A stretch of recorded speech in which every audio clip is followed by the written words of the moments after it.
Hey guys, welcome back. We're starting our new chapter. This is actually our last chapter, chapter 13. It's about cities and urban patterns. All right, yeah, we'll just get started.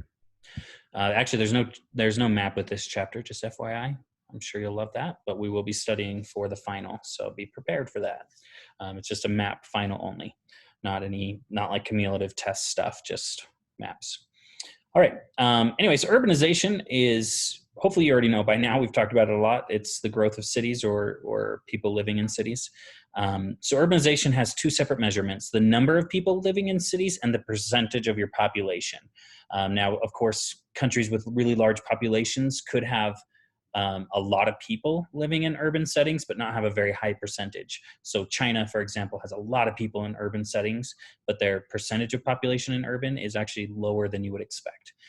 So there's two ways to look at this, and both of them change for different reasons, and different places have different percentages for different reasons.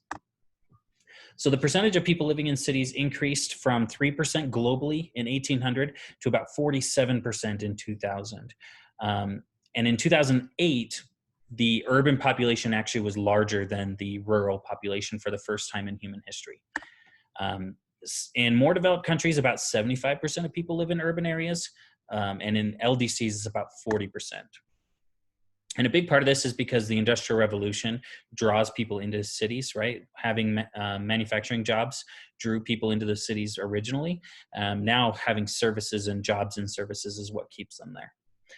Less developed countries don't have that manufacturing power yet, so they don't have that draw to big cities. They have only like farming is their biggest industry in most LDCs. So in terms of the number increasing, less developed countries do actually have large amounts of people in urban cities, but because they have a lot of people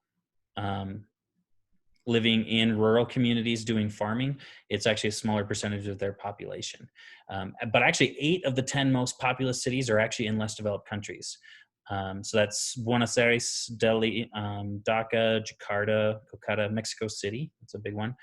Sao Paulo. So these are in countries that are considered less developed, but still have the largest cities in the world. And a lot of this is pull factors from the community, but also really high natural increase rates. So they have a combination of people moving to the big city, but also just a lot of people being born in those cities. So that number is getting huge. Sometimes it's hard to define what a city actually is, what meets the threshold of a city, right? Back in the day, 8,000 people was enough to be considered a big city, which is pretty small now. I mean, I think Santaquin's at like 11,000. So today we have a little bit of a harder time. There's some argument on what should be defined as a city and what shouldn't be defined as a big city. Geographers, though, try to look at two different characteristics to determine if it is urban or rural: social characteristics as well as physical characteristics. So socially, urban and rural people behave very, very differently from each other. You probably have seen this, whether you are from the country or whether you're from the city. You can probably see the differences in the other group from what you expect or what you're used to. But really, the things that contribute to these differences are size, density, and words are hard today. How homogeneous an area is or how heterogeneous an area is. So large size in rural settlements, you are likely to interact with people over and over again. You're going to see that same person the next day. You're going to see that next person every day for the rest of your life, possibly, right? You work with everyone, you go to school with everyone, you run into people all the time. And so you have kind of a motivation to be polite. You have a motivation to care about what's going on in their life because they're going to be around you all the time. And in big cities, you're unlikely to meet that person ever again. So a lot of times people from small towns seem very friendly and outgoing to people. They'll go and talk to anybody, right? And largely this is because they want to create a relationship with everyone because there's not that many people. You're going to see that person again. And a lot of times people from big cities are seen as kind of rude or aloof because they don't care to have small talk. They don't care how your day is going because they'll never see you again. right? So that's a waste of their time to get to know you. And so sometimes people think of that as rude if they're from the country, right? They're like, wow, I was just trying to ask you how your day was going and that dude ignored me. But it's just kind of a difference of lifestyle and a difference of what matters, right? They want to, if they have business with you, they'll interact with you and they'll be polite. But if they don't have business with you, they don't want to get to know you, if that makes sense. So how people behave is a little bit different based off of where they're from and where they're at, potentially. You can learn to act the way that the other group does, so if you're from one or the other, but you can see this difference a lot. And I mean, people from, most of you guys would likely kind of lump yourself in with the rural type people. You have a little bit more of that type of personality, but you've probably thought of big city people as rude, or at least you see that stereotype. People from big cities think that people from small towns are naive or waste time a lot. So there's negative feelings both ways towards this stereotype for sure. Now, high density, there are a lot of people living in urban areas. And so you can only really survive through specialization. So you don't have people who like jack of all trades types things in big cities very often.